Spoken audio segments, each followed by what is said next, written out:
Dans 5 jours exactement, mesdames et messieurs, la commission mixte d'enquête sur les manifestations survenues dans la capitale le 21 janvier dernier devra rendre son rapport au ministère des Droits humains, parce que c'est la ministre qui a signé finalement cette décision de mettre en place cette commission pour enquêter, faire la lumière sur ce qui se passait à travers la République démocratique du Congo ce dimanche du 21 janvier 2018. Et 5 jours seulement pour terminer les travaux. On va en parler au long de cette émission. Le pape François qui a demandé l'intention d'une messe en République démocratique du Congo le 23 février prochain à l'opposition. Finalement, 50-50, c'est un partenariat entre l'opposition et l'Église catholique. C'est ce que disait le secrétaire général de l'UDPS dans une interview accordée à notre consoeur Sylvie Bongo, que vous avez suivi. On va en parler tout au long de cette émission. La maison Schengen fermée, les ambassadeurs qui demandent l'ouverture d'un dialogue avec le gouvernement congolais et finalement le processus électoral. Quid de la participation de tous les acteurs au processus électoral? Doit-on toujours y croire? La machine à voter, la CENI continue la sensibilisation. Voilà un peu, on va dire, les grandes lignes de ce nouveau numéro du magazine Noticias sur les antennes de Numérica Télévision. Bonsoir à vous, merci de votre fidélité. Et pour parler de cette question, nous allons de ces questions, de ces sujets. Je reçois 2 invités aussi, Albert Dieka. Bonsoir. Bonsoir. Merci de répondre à notre invitation. Vous êtes secrétaire général adjoint de la Convention des Congolais Unis, le parti cher au ministre Lambert Mende, porte-parole du gouvernement. Vous êtes en même temps communicateur de la majorité présidentielle. Merci. Et pour co-débattre avec Albert Dieka, Billy Kambale, de la Ligue des jeunes de l'Union pour la nation congolaise. Il est président de la Ligue des jeunes de l'UNC. Billy Kambale, bonsoir. Bonsoir. Merci de répondre à notre invitation. Président de la Ligue des jeunes, déjà qu'il y a des voix qui s'élèvent pour demander au président des Ligues des jeunes de quitter des Ligues des jeunes parce que vous servez justement des marchepieds au président des partis et qu'en réalité, vous n'obtenez rien, créer des partis pour des jeunes.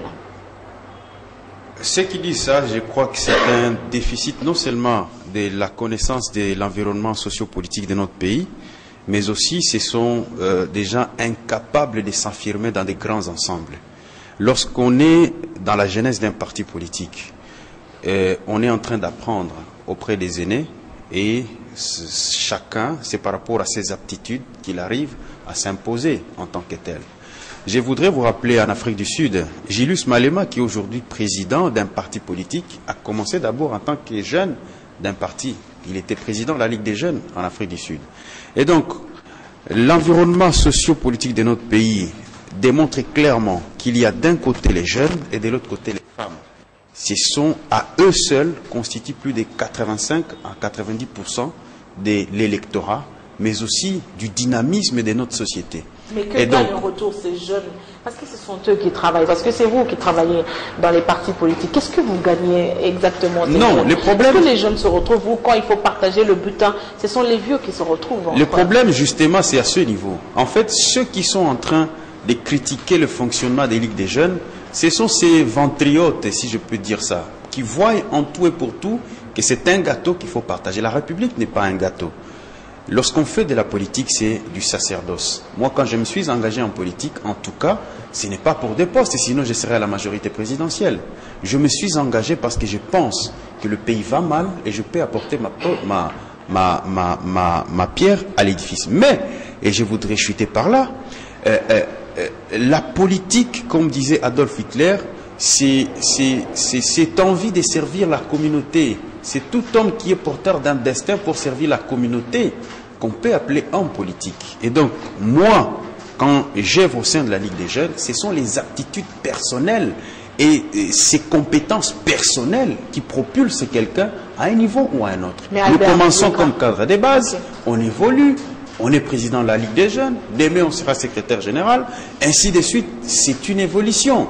Et je voudrais dénoncer de la manière la plus ferme ce comportement des gens qui veulent s'infantiliser. Être président ou appartenir à une ligue des jeunes, c'est tout simplement un concept qui veut faire voir que la jeunesse, c'est la vitalité, c'est la jeunesse qui produit l'énergie. Mais en réalité, les jeunes ne gagnent presque rien, parce que c'est eux qui font le grand travail dans les partis politiques. Albert Dieka, quand il faut faire des campagnes, quand il faut mobiliser, quand il faut chercher des adhésions, ce sont les jeunes qui travaillent. Les vieux, ils sont pas fatigués, mais bon, les vieux ne travaillent pas comme les jeunes, ils sont encore fraîches avec, voilà, etc. Mais en réalité, à quoi servent ces ligues des jeunes dans les partis politiques? Est-ce qu'il faut absolument des ligues des jeunes?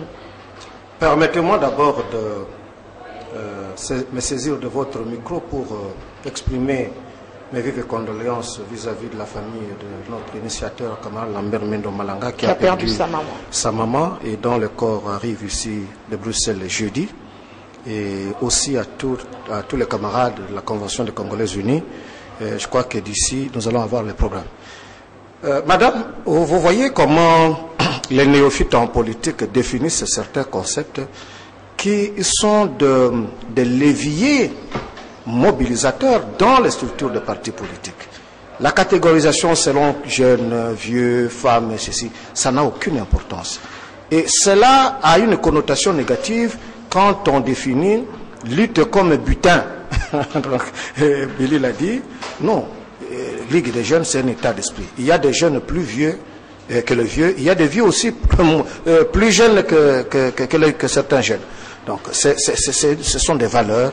Ce sont des structures d'ailleurs qui ne sont pas statutaires, mais ce sont les mécanismes de mobilisation, mécanismes d'infusion du nouveau sang dans le mental et dans le citoyen. Et je n'ose pas croire qu'il faille définir Ligue des jeunes de cette manière-là.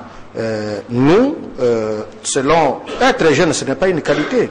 Être vieux aussi, ce n'est pas une qualité. Il y a des vieux idiots, il y a des jeunes mercantiles.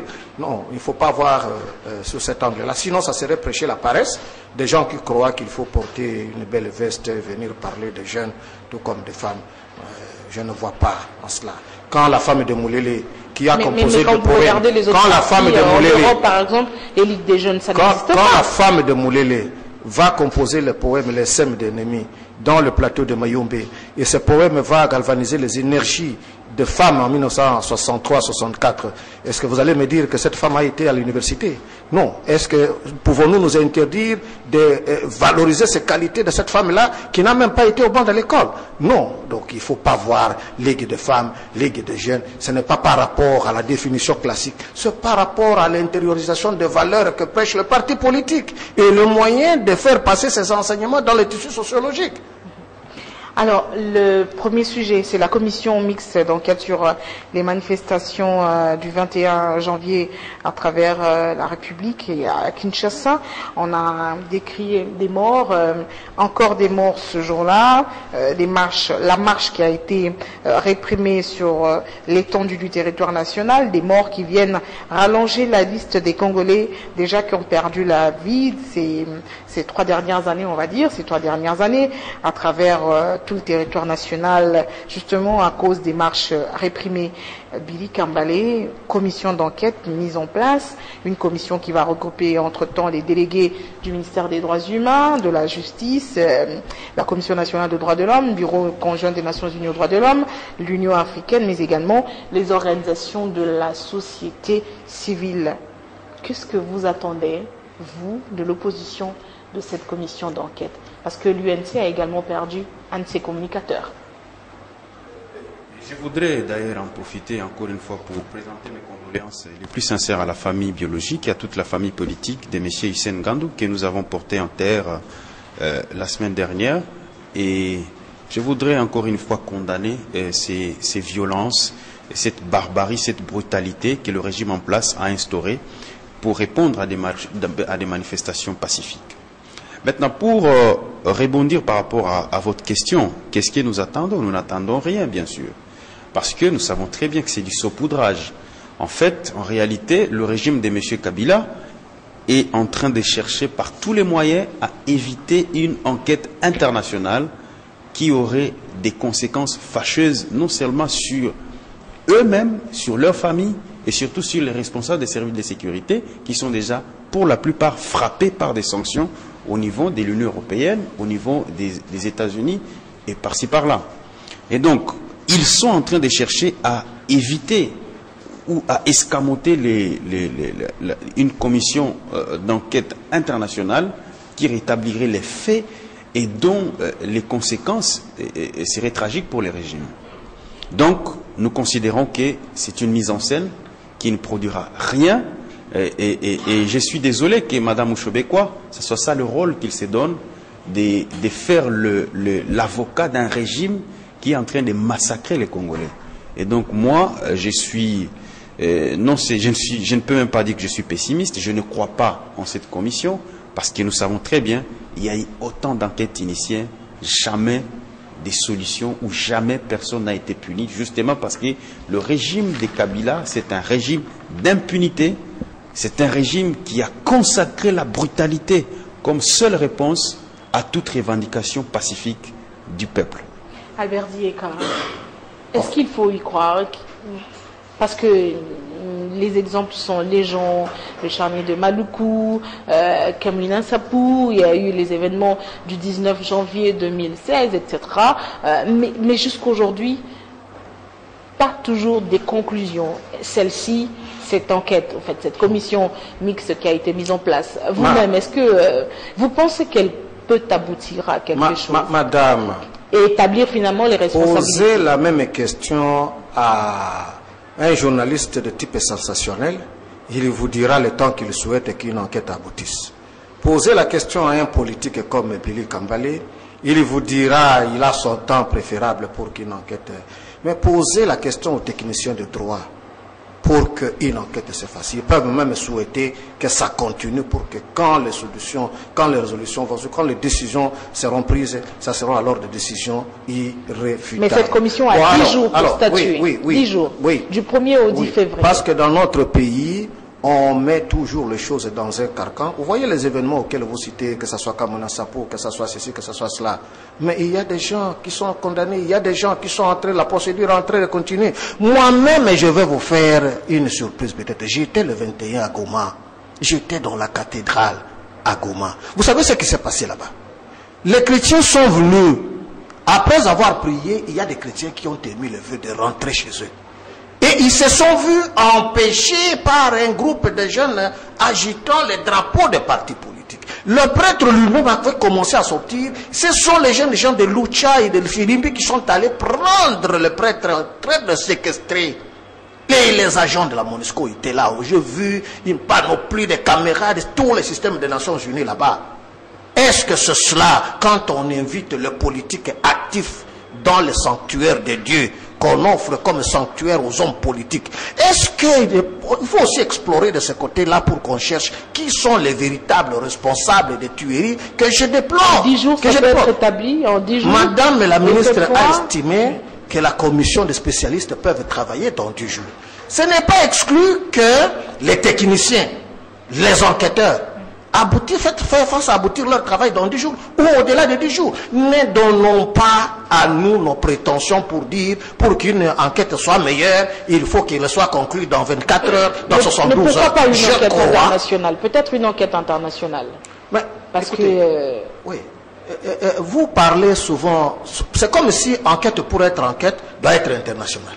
Vous voyez ce qu'on nous a, ce qu'on a infusé dans notre sang, madame. Et nous qui sommes de nouvelle génération. C'est une façon d'éviter une enquête internationale. Vous avez suivi infantilisme colonial là, hein? Cette volonté là de ne pas s'affranchir soi-même, de croire toujours qu'on est éternel enfant. Nos juristes ne sont pas des juristes. Nos économistes ne sont pas des économistes. Un économiste et juriste, c'est celui qui est parti fréquenter l'école des Blancs à l'extérieur du pays. Cessons de nous faire insulte nous-mêmes. Vous êtes ici en train d'arbitrer un débat de qualité avec mon frère Billy. Mais est-ce que je peux dire, comme d'autres pensaient, qu'une femme ne peut pas débattre de sujets politiques, qu'une femme est seulement pour la cuisine? Aujourd'hui, nous acceptons que vous êtes une journaliste de qualité, que vous êtes en train de chercher à confronter les idées. Cessons cette histoire-là de croire que si c'est Madame Mushobekwa qui parle, c'est une dame inférieure à une dame blanche. Non. Faisons confiance à nos frères, nos sœurs qui ont étudié, qui font partie aussi de cela. Vous avez cité les différentes catégories qui vont faire appel, qui vont faire partie de cette commission d'enquête. Et tout ce monde-là seront des idiots. Laissons le temps au temps, le temps de l'enquête n'est pas le temps de prendre la clé pour enseigner aux enfants 1, 2, 3. Laissons le temps. Pourquoi ne pas 3? Pourquoi nous fétichisons? Pourquoi Béli voit par une sorte de divination que ça n'aboutira pas? C'est ça. Nous jetons de l'opprobre sur notre pays. Le problème, c'est aussi, pour certains, c'est sanctionner les coupables, parce que depuis, c'est pas la première manifestation qui a été réprimée. Vous savez, depuis 2016 jusqu'à aujourd'hui, 2016 jusqu'à aujourd'hui, il y a eu autant de morts, autant de manifestations réprimées. Mais personne ne porte la responsabilité. On n'a pas cette notion de la démission, finalement. Et qui doit porter finalement cette responsabilité? Parce que sous d'autres cieux, un ministre démissionne parce que on a vendu des aliments périmés. Un ministre démissionne. Mais on n'a pas cette culture-là ici, en République démocratique du Congo. Et c'est pourquoi ça craint même. Parce que la responsabilité, c'est les autres. C'est pas celui qui dirige. La responsabilité, ce sont les autres. C'est un déficit du citoyen. Vous avez suivi même avant-hier à RFI. Les combattants de Filimbi qui sont allés séquestrer les gens à l'église. Parce que le comité laïque du Nord qui vous dit non, non, nous on n'est pas venu avec l'objectif de séquestrer, il nie la responsabilité. Qu'est-ce qu'ils accusent? Non, le comité laïque nous a trahis, comment on nous arrête et puis il ne plaide pas pour nous. Aussi dans notre pays, la responsabilité. Les partis politiques croient que quand on invite les combattants pour une marche, ils n'ont pas de devoirs, ils n'ont seulement que de droits. Et nous-mêmes, le pouvoir public, nous croyons que la responsabilité de formater les facteurs humains, c'est seulement le pouvoir public. Les églises aussi, ils oublient que le formatage des facteurs humains, c'est aussi, même pendant la sensibilisation du processus électoral, le plus souvent, qu'est-ce qu'on voit? Il n'y a que les structures du gouvernement. Les partis politiques oublient qu'ils ont... Mais dans cette logique où nous avons 50-50, église 50, partis politiques 50. Et quand on va rechercher les responsabilités, Kabound aujourd'hui accepte qu'ils ont 50-50. Est-ce qu'il peut accepter qu'il soit, si du moins les pouvoirs publics et les pourchassent c'est comme quelqu'un qui a fait un deal avec l'église catholique 50-50, on va dire quoi? On va dire non, non, non, non, personnalité emblématique. Voyez un autre concept né emblématique, c'est-à-dire exemple du droit. Nous voulons aller où? Dans cette fuite de responsabilité, il n'y a pas seulement que le pouvoir. Mais aussi les partis politiques. Vous réclamez que nous avons fait une manifestation, ça a réussi, ça n'a pas réussi, Kabila est parti, Kabila n'est pas parti, 50-50, peut-être l'enveloppe serait venue, vous devez vous répartir les gains. Mais maintenant, si c'est pour chasser, pour connaître pourquoi les gens sont partis mourir à l'église, là, ça devient UDPS, ça devient UNC, ça devient ceci, acharnement, régime dictatorial. Okay. Il faut qu'on sache que nous voulons construire la République ou pas. 50-50, c'est un partenariat, une collaboration entre l'Église et l'opposition. Ça veut dire qu'en réalité, l'opposition est essoufflée et s'accroche derrière l'Église. C'est l'Église qui a pris le relais. Je suis de ceux qui étaient malheureux quand j'ai suivi M. Jean-Marc Kabound dans l'émission de votre concert Sylvie Bongo. Je crois que, et j'espère que c'est le tel lapsus et il doit retirer ça. Nous devons avoir du respect au comité laïque de coordination. S'il a assumé, alors c'est malheureux, c'est que lui-même ne comprend pas la dynamique qui a été enclenchée depuis le 31 et je comprends pourquoi ils sont tout simplement marginalisés. Il se marginalise lui-même, mais la société est dans une autre dynamique et c'est malheureux pour lui. À ce niveau de responsabilité, il ne peut pas tenir des langages comme ça. Moi, je n'ai jamais été complaisant avec qui que ce soit. L'opposition ne peut pas s'associer. Maintenant, la difficulté, c'est laquelle? Vous n'êtes pas en train de comprendre la dynamique qui s'est enclenchée le 31. Qu'est-ce qui est intervenu le 31? Il y a un accord qui a été signé en décembre 2016. Et tous, nous avons eu la volonté d'accompagner cet accord pour donner à Kabila une année pour nous amener aux élections et obtenir l'alternance démocratique. Mais au lieu qu'on aille dans la paix à ces élections, le président de la République, M. Kabila, avec ses amis de la majorité, ils ont multiplié des subterfuges, ils ont multiplié des entraves pour que cet accord ne soit pas appliqué. Nous avions insisté que si vous voulez que nous allions à des élections libres, démocratiques et transparentes, il faut appliquer le chapitre 5 relatif aux mesures de décrispation pour que les exilés politiques rentrent dans leur pays en hommes libres, pour que les prisonniers politiques soient libérés et que chacun concourt au scrutin tel que nous nous sommes convenus dans l'accord.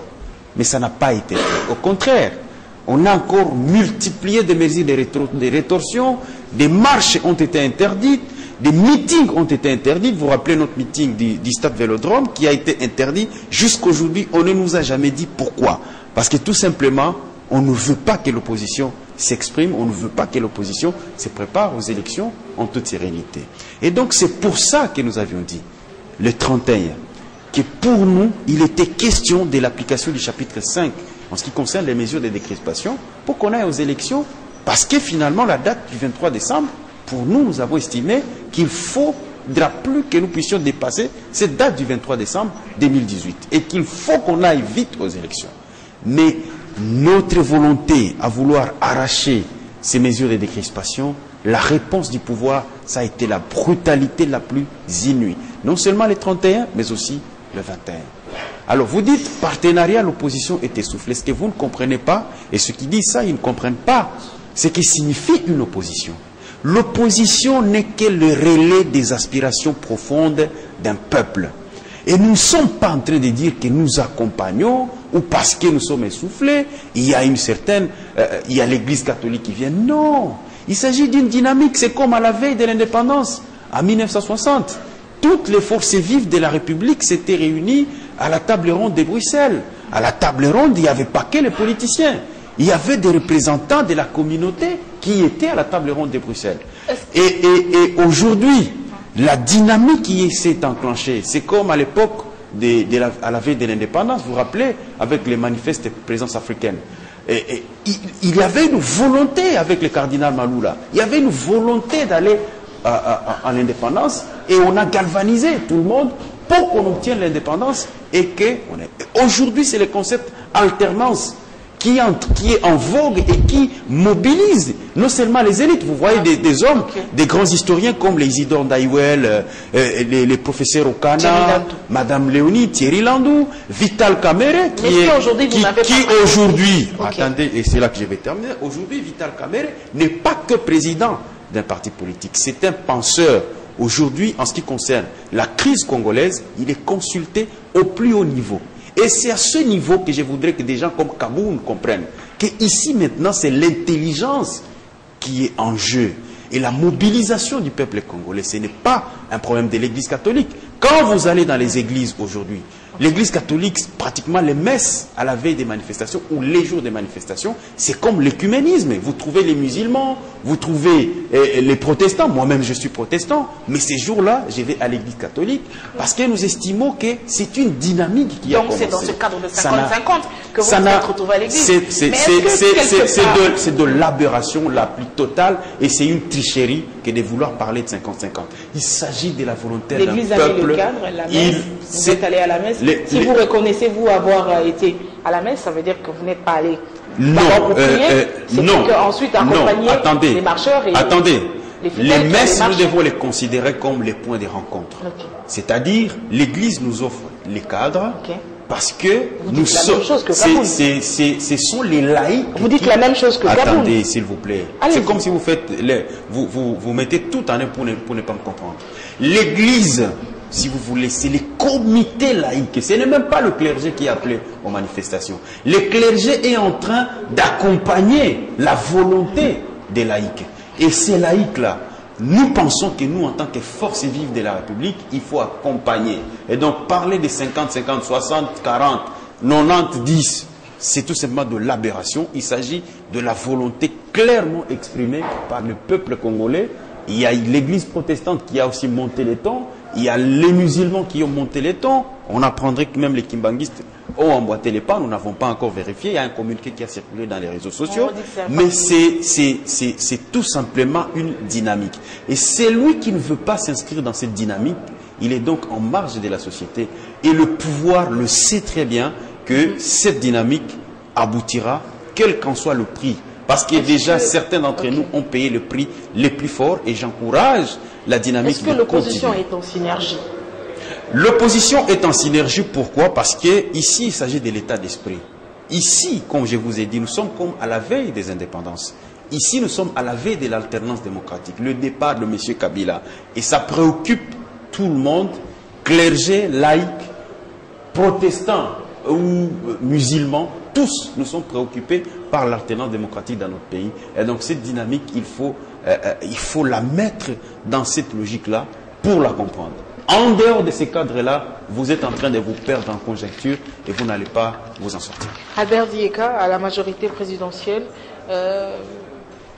qu'est-ce qu'on en dit finalement lorsque le secrétaire général de l'UDPS le déclare qu'ils sont en association avec l'Église catholique, 50-50? Est-ce que ça craint au niveau de la majorité? Parce que si vous avez l'Église contre vous et l'Église qui s'associe à l'opposition, c'est une guerre perdue d'avance pour vous.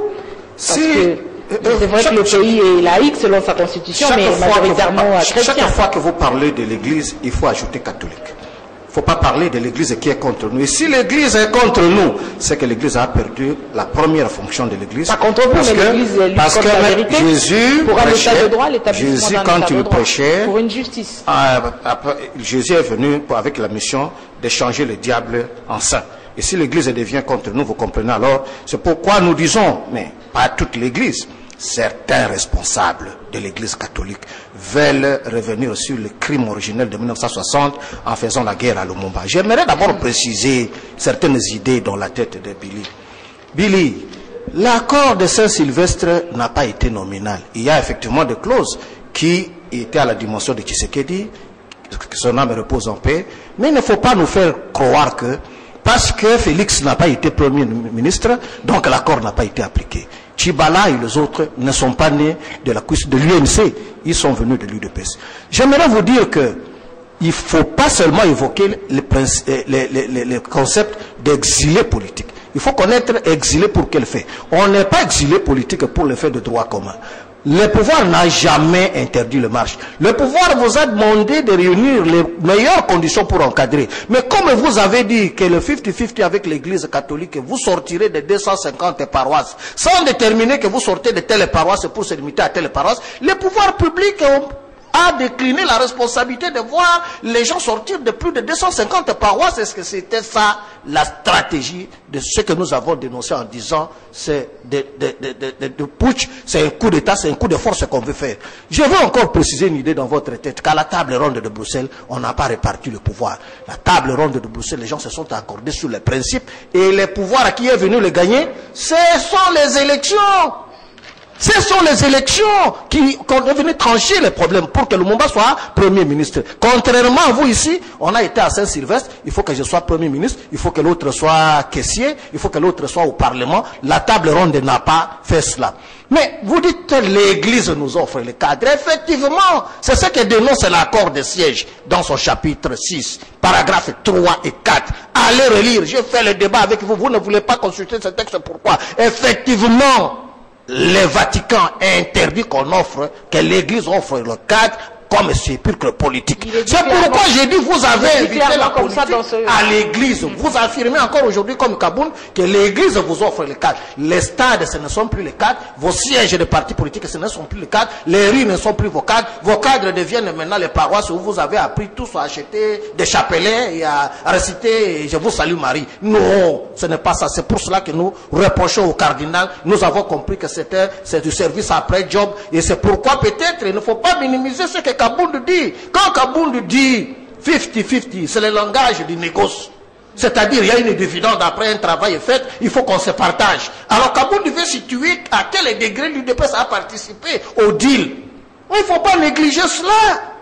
C'est peut-être une enveloppe serait venue comme on voit dans les réseaux sociaux et que peut-être le cardinal n'a pas bien assuré la distribution, que maintenant la rétribution de chacun pose problème. Sauf que je ne comprends pas si l'INC n'a pas été compté parmi les dividendes. Je vais terminer en disant sa mauvaise définition de dire l'alternance c'est le départ de Kabila. Non, l'UNC ne s'est pas retrouvé avec le cardinal. Le malheur d'appartenir. Parce que c'est ça aussi ce qui se dit. Madame, le malheur d'appartenir revenir à la majorité présidentielle, c'est que tout est réduit au ventre.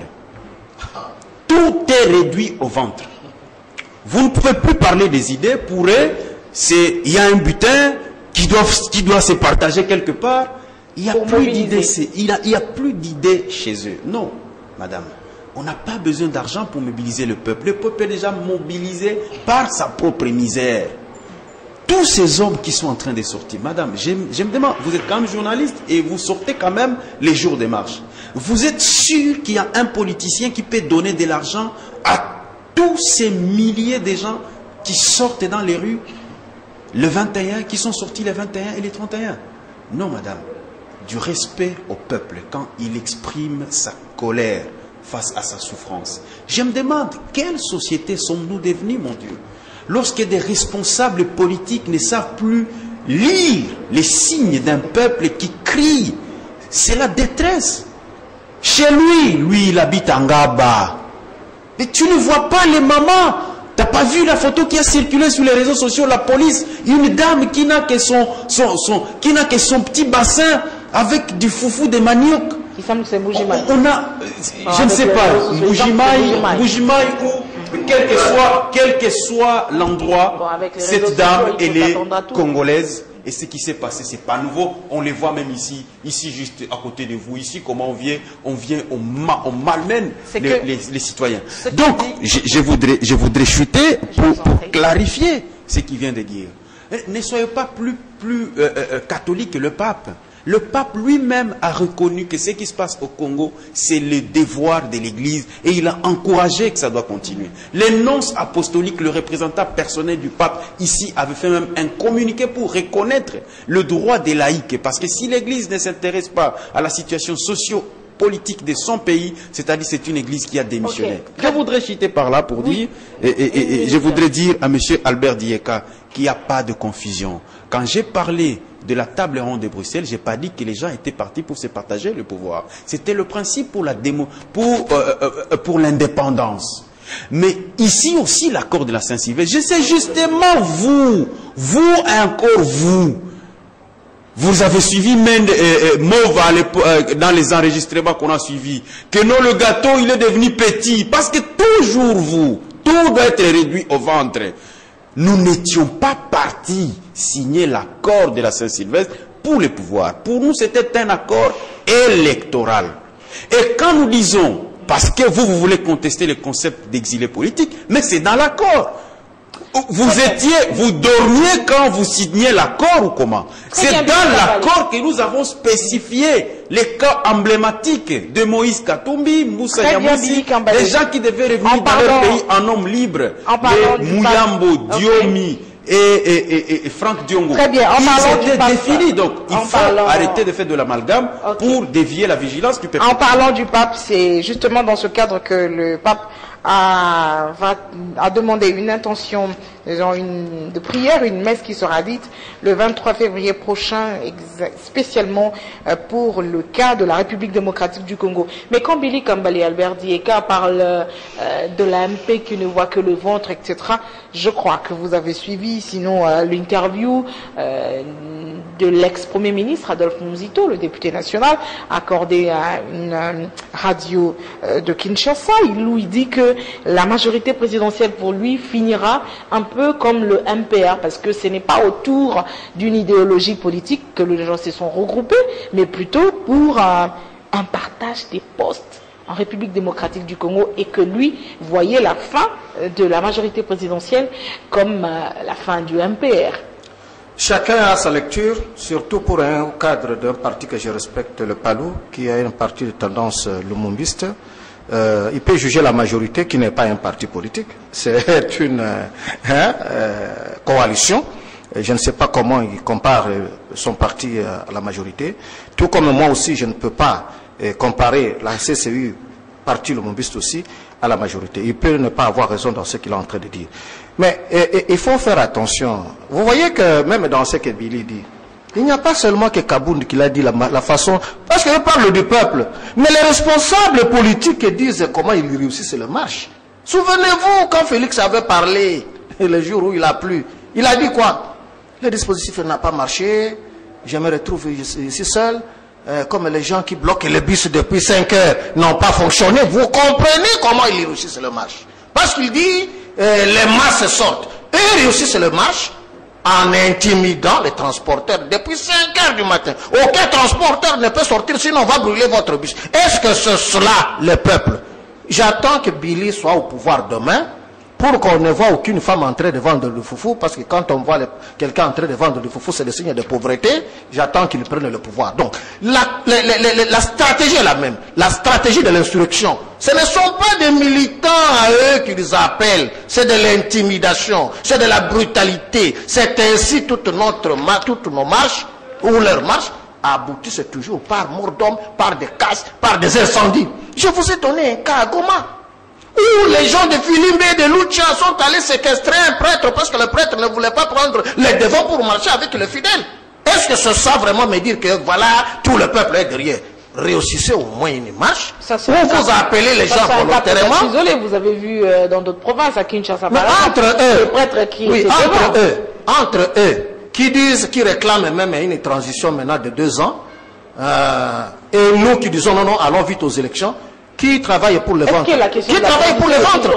Qui travaille pour le ventre? Et je vais chuter, excusez-moi, parce qu'il a parlé que il a défini l'alternance en disant l'alternance aujourd'hui, c'est le départ de Kabila. Voilà encore une définition tronquée de l'alternance. L'alternance, ce n'est pas le départ de Kabila, parce que Kabila peut ne pas être président de la République, il restera toujours, il aura une famille politique, donc il ne va pas partir. L'alternance, ce n'est pas ça. L'alternance, c'est consulter le peuple pour que le peuple confie la responsabilité de la gestion de la cité à qui il veut. Déjà que le dauphin de ce n'est pas transition sans Kabila, non. Au mois de juillet que son dauphin sera connu, parce que c'est au mois de juillet que... Moi, ça m'étonne. Le fait que l'opposition s'accroche à cette histoire de manque ou de présence de dauphins prouve qu'ils ont peur. Parce que nous, on n'a pas de dauphin, mais qu'ils se délectent. Ça sera une manière facile, comme du couteau dans les beurres, de prendre le pouvoir. Ça veut dire qu'à la majorité, il y aura un dauphin, peut-être au mois de juillet, qui sera connu. Pourquoi pas? Inévitablement. Quand nous vous disons que nous allons conserver le pouvoir, est-ce que ces gens nous comprennent? Il faut qu'on parle dans quel langage? Qui t'était là ou quoi? Quand ces gens nous leur disons que nous allons conserver le pouvoir, est-ce qu'ils n'attendent rien? Quand nous disons nous allons conserver le pouvoir, c'est-à-dire nous allons lâcher le pouvoir, nous allons le conserver démocratiquement, c'est-à-dire on n'aura pas un dauphin. Pourquoi il faut une question qui est interne, leur focalisation? Billy Kabali, la question de la transition, d'abord ça, est-ce qu'elle est toujours à l'ordre du jour, à l'opposition? Non, il ne faut pas abuser de la patience du peuple congolais.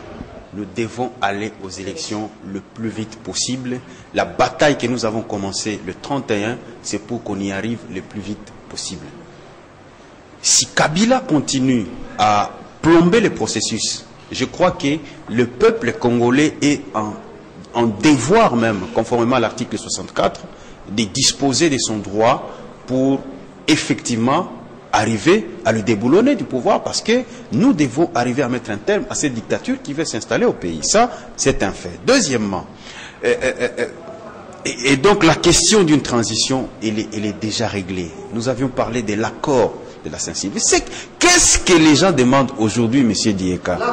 C'est que l'on vous demande d'appliquer l'accord. Il est appliqué. Appliquer l'accord signifie le chapitre 5, parce que l'accord, pour nous, ça n'a jamais été un accord de partage de pouvoir. C'est un accord électoral. Et donc pour vous aussi, et pour aller, l'accord n'est pas appliqué, surtout parce que les mesures de décrispation ne sont pas appliquées.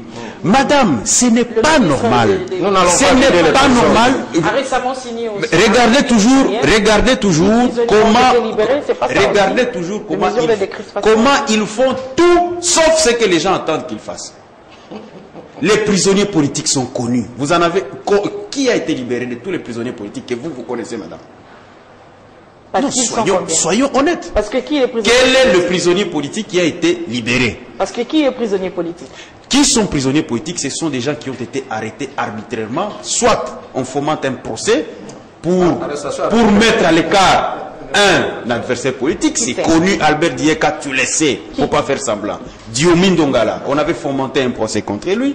Il y a Franck Diongo qui avait manifesté son droit en disant que pour moi le 19 décembre c'est la fin de M. Kabila. Il était sorti dans la rue, mais on va fomenter, on va fomenter des complots avec les histoires de la garde républicaine et machin truc. Et tout ça pour chercher à le coincer. Il est aujourd'hui en prison. Et il y a Mouyambo, une affaire de Stéléona, une affaire qui pouvait même se régler à l'amiable, sans qu'il y ait des interférences du pouvoir. Mais ils ont manipulé des dossiers pour chercher à anéantir des adversaires politiques. Aujourd'hui, Moïse Katumbi, tout ce qu'il demande, c'est un procès équitable. Tout ce qu'il a demandé, c'est un procès équitable. S'ils veulent, on dit qu'on les laisse venir en homme libre. Et que s'ils ont des choses à lui reprocher, la procédure peut poursuivre son cours normal. Et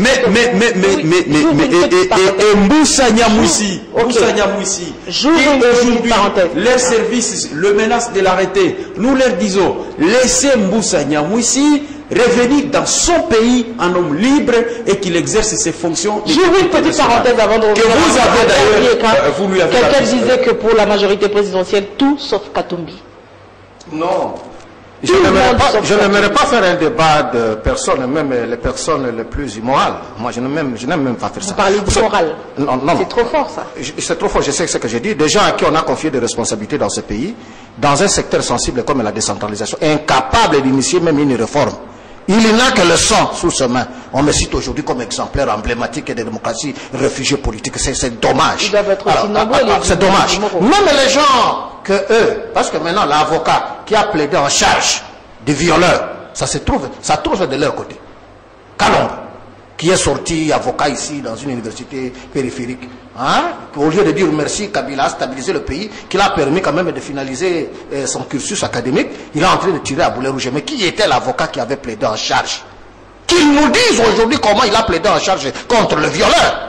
Non, il y a des infractions qui sont codifiées. S'il parle d'arrestation arbitraire, c'est une infraction aussi. Moïse Katumbi est sorti comment? C'est le pouvoir qui a autorisé sous sa demande en disant il veut aller se faire soigner, un faux malade. Il est parti, il n'a qu'à revenir. S'il a été condamné par défaut ou quoi, mais il n'a qu'à revenir terminer la procédure. En quoi il devient emblématique? Parce que maintenant tout le monde vit des profondeurs de sa poche, paraît-il, l'enveloppe qu'il a envoyée maintenant entre les laïcs et l'UDPS et vous, peut-être on vous a oublié, vous ne savez pas, vous êtes maintenant en marge. Malgré que vous avez acheté votre chapelet pour occuper les premiers bancs, pour être servi de premier apôtre de libération spirituelle du Congo. C'est quelle ironie, vous êtes en train de vous moquer de qui les infractions sont codifiées dans notre pays. S'il y a quelqu'un qui s'estime que ce n'est pas le stéléonage, que ce n'est pas ceci, il ne suffit pas de l'insérer comme emblématique pour qu'il devienne un citoyen spécial par rapport à nous autres, pour que nous ne soyons pas des... Est-ce que vous, là, le pouvoir, c'est que vous parlez matin, midi ou soir, le pouvoir a pu fabriquer une infraction pour venir ramasser Billy Kambale et de stéléonage? Non, il ne faut pas être l'avocat du diable. Oser toucher à la garde républicaine dans n'importe quel pays, même à un policier, nous ne parlons même pas de garde républicaine. La MONUSCO est allée là-bas pour le cas de Franck Diongo. Pourquoi il n'est pas intervenu? Pourquoi il a compris que ce n'était pas de leur responsabilité? Parce qu'il a poussé les pions plus loin. Vous savez, l'excès, oui. Il est allé plus loin. Aujourd'hui, ça devient emblématique, politique. Quelqu'un qui a des droits plus que d'autres citoyens. Non. Sincèrement, Billy, il n'y a que les élections. À l'allure où nous sommes, au niveau où nous sommes arrivés, vous et nous, si le peuple ne tranche pas, on n'aura pas la paix. Parce que si vous prenez le pouvoir là, avec votre slogan de transition sans Kabila, nous allons vous combattre. Je suis peiné que ce soit un membre du parti de M. Mende qui parle ainsi de Mboussa Nyamouissi. Reconnaissez quand même que si Mende a été rapporteur du Sénat de la transition, c'est grâce à Mboussa Nyamouissi. Mais je dis là, il faut pas d'initier une réforme. Quand vous dites que Mboussa a du sang sur les mains, donc Mende a du sang sur les mains, parce qu'il a été au RCD Goma, il a été formé au camp Kami à Kigali, on l'a vu, il a été nommé colonel, oui. Il a été parmi ceux qui ont pris été militaire avant M. Kamel. Je vous informe. Il a été militaire avant. Attendez. Il a été en Ouganda, il a été en Libye, il a été dans les rangs du MLC, il a été militaire avant d'être au RCD. Ça, je vous informe, vous pouvez continuer. Donc, il a aussi le sang sur ses mains. Donc, de ce côté-là, vous n'avez pas de leçons à donner à Mboussa Nyamouissi, s'il vous plaît. Un peu de respect à ce leader qui s'est sacrifié. Il a été le premier à participer à la réunification du pays à l'époque. Et ça, l'histoire les retiendra toujours. Donc, revenant de la question des prisonniers politiques et des exilés, c'est pas moi qui l'ai dit. C'est un accord que vous avez signé. C'est pas aujourd'hui que vous allez nier. Vous avez vous-même signé l'accord qui définit toutes ces personnalités que je viens de citer ici comme des prisonniers politiques et des exilés. Tout ce que nous vous demandons, respectez vos engagements librement souscrits. Quand vous l'entendez parler, est-ce que vous sentez que ce point de l'accord sera respecté? C'est ce que j'ai dit. Tu sens qu'il y a la malveillance et la mauvaise volonté. Ils veulent pas tout simplement appliquer l'accord. C'est tout simplement ça. Deuxièmement, mais vous avez eu votre temps de parole, s'il vous plaît. Vous avez eu votre temps de parole. Monsieur Albert, laissez-moi parler. Je voudrais dire encore, monsieur Albert Dieka, c'est père. Tu t'es père pour rien. Demande tout simplement à ton camp de respecter les engagements librement souscrits. Quand vous dites que vous êtes prêt pour les élections, vous irez aux élections. Mais c'est faux. Si vous aviez la volonté d'aller aux élections, il y a un comportement que vous devriez adopter. Qu'est-ce qu'il y a de compliqué que de dire aux Congolais que l'accord qui est là, nous allons le respecter scrupuleusement en ce qui concerne les mesures de décrispation. Mais vous avez libéré Bagayamukwe, vous avez libéré Mbonekoube. Mais pourquoi les autres, vous ne voulez pas les libérer? Puisque les charges contre, par exemple, contre Bagayamukwe, les charges, par exemple, contre Bagayamukwe, sont même plus lourds que Franck Diongo aujourd'hui, que vous dites qu'il avait séquestré. Merci, monsieur le juge. Attendez. Vous dites qu'il avait séquestré des gardes républicains. Mais ce qui était reproché à Gustave Bagayamukwe, c'est d'être à la tête d'une rébellion.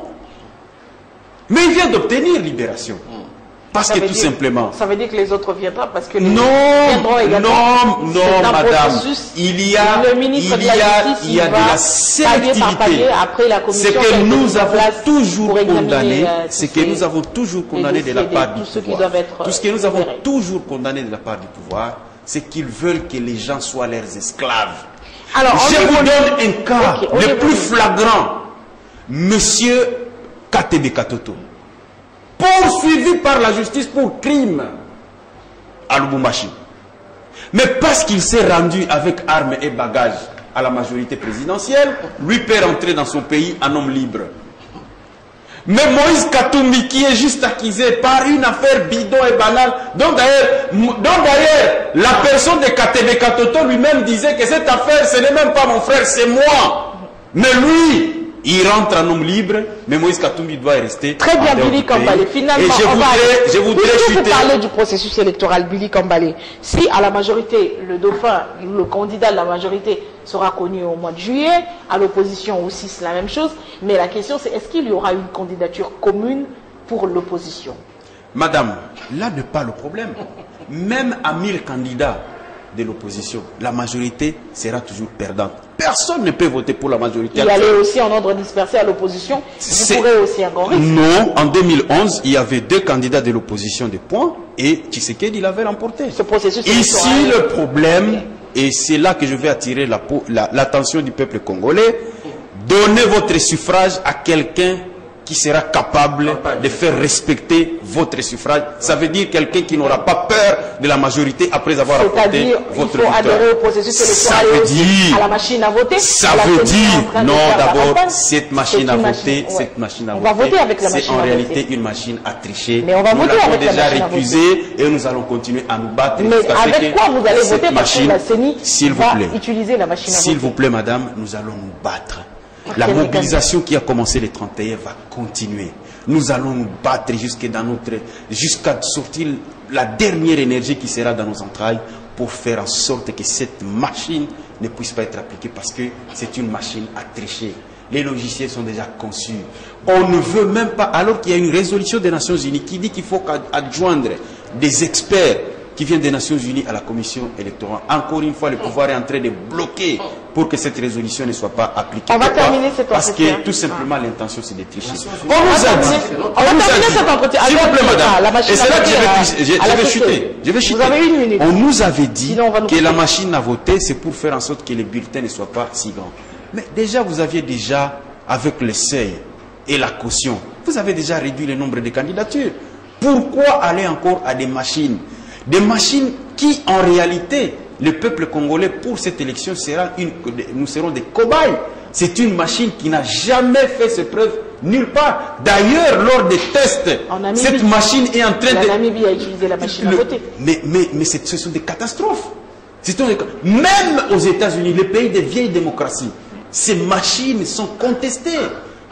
Vous vous rappelez du vote d'Al Gore et Bush?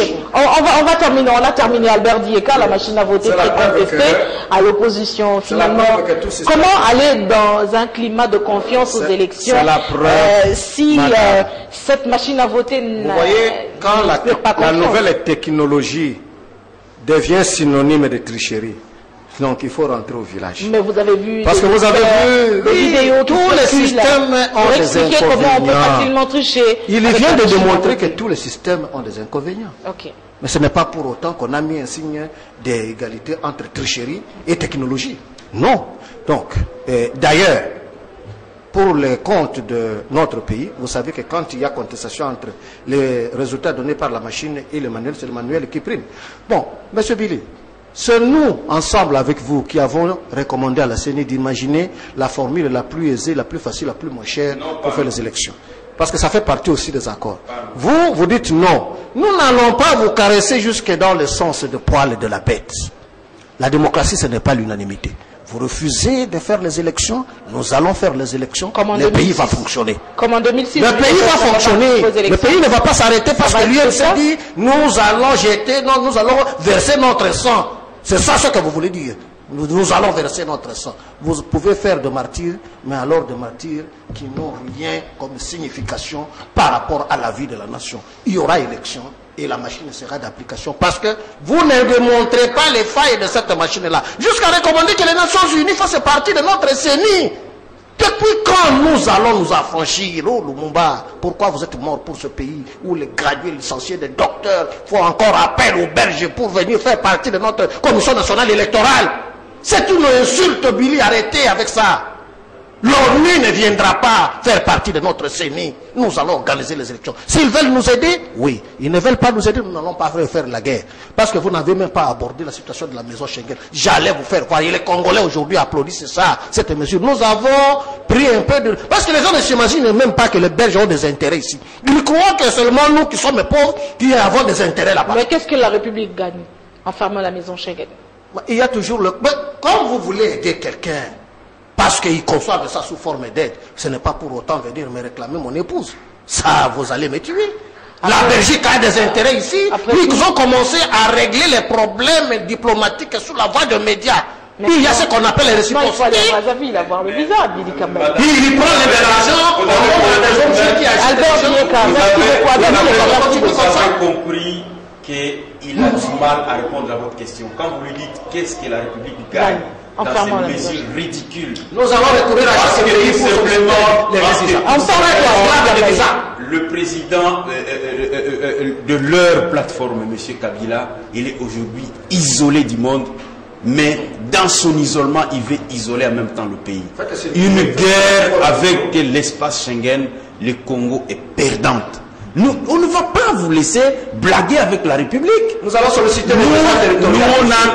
nous n'allons pas vous laisser blaguer avec la République comme vous le faites. Ouvrez la maison. La maison Schengen, c'est une mesure ridicule. Ce n'est pas à voir faire la diplomatie. Vous devez y revenir parce que l'espace Schengen est créé sur base d'un traité. Vous ne pouvez pas, nous ne sommes pas membres de l'Union européenne. N'importe quelle mesure. L'Union européenne, vous ne pensez même pas aux citoyens. Vous ne pensez même pas aux citoyens de l'Union européenne. Je dis tout simplement, Monsieur Dieka, cette arrogance va arriver à son terme. Et d'ici là, vous n'aurez que vos yeux pour pleurer. Parce que le peuple ne se laissera pas faire. Merci beaucoup, Billy Kambale, président de la Ligue des jeunes de l'Union pour la nation congolaise, le parti cher à Vital Kamerhe et à Albert Dieka, secrétaire général adjoint de la Convention des Congolais unis, parti cher au ministre Lambert Mende et communicateur de la majorité présidentielle. Ainsi se termine ce nouveau numéro sur les antennes de Numérique à Télévision. Merci à Eric Kalambay, Doudou Kasuba derrière les caméras, Carlos Pacassa à la régie et à Freddy Manzaka à la diffusion finale de cette émission, disons la régie finale. Merci à Madame Bienvenue Babou à la direction de programme et Madame Kiki Kibambi avec qui nous préparons cette émission. Bonsoir et à jeudi 13h pour la rediffusion vendredi minuit. À la semaine prochaine.